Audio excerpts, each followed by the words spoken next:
આદિ કહેવાય, કોઈને વ્યાધિ કહેવાય, કોઈને ઉપાધિ કહેવાય, કોઈને શારીરિક, માનસિક, આર્થિક, વ્યાવસાયિક, રાજકીય, ગોઠણ દુખવા, વાળ કરવા, છોકરા કીધું નહીં કરવા, એ દુનિયાનું કોઈ દુઃખ નથી જેનો થોડ મારા દેવનો દેવ ઈશ્વર મહાદેવ ભોળાનાથ થાય નથી. મારા બાપ, જગતનું કોઈ પણ પ્રકારનું દુઃખ તમારી અંદર ન હોય તો બેઠા રહેજો, પણ ક્યાંય ખૂણે ખાતરે પડ્યું હોય ભલામાળા તો આ તો જાગતી જોગમાં આવ્યા છે, જગદંબા બિરાજમાન છે ઈશ્વરની માતા અને ઈશ્વર મહાદેવ એના ખોળામાં બેસી બે હાથ ઊંચા કરી હર હરનો નારે રો લગાડો મારા બાપ.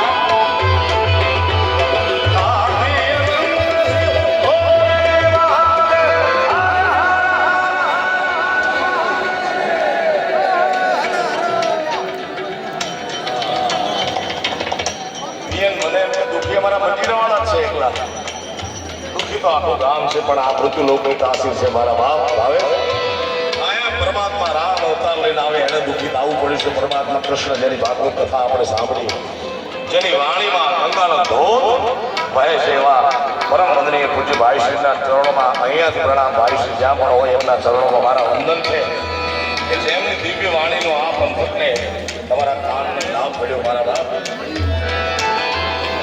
હજી તમે હાથ તો ઊંચા કર્યા પણ નારો એવો ન લગાડ્યો. તમને ક્યાં કૈલાસના ખોખરામાં બે હળવાળો ભોળોનાથ, ક્યાં ડુંગર ઉપર જગદંબા, અને એ આયા આપણે કેટલું સાંભળે સાહેબ.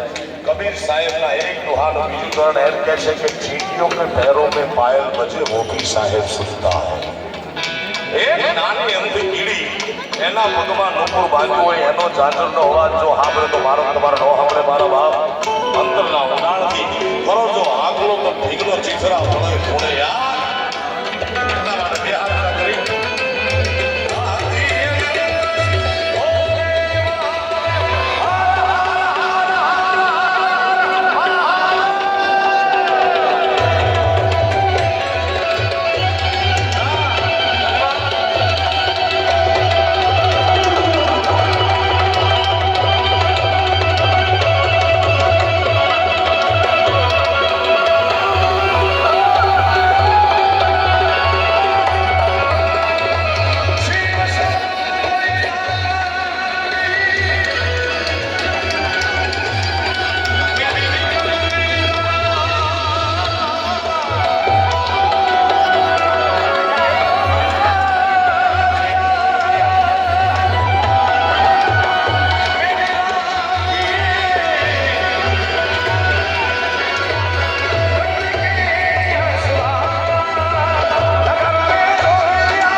સોમનાથ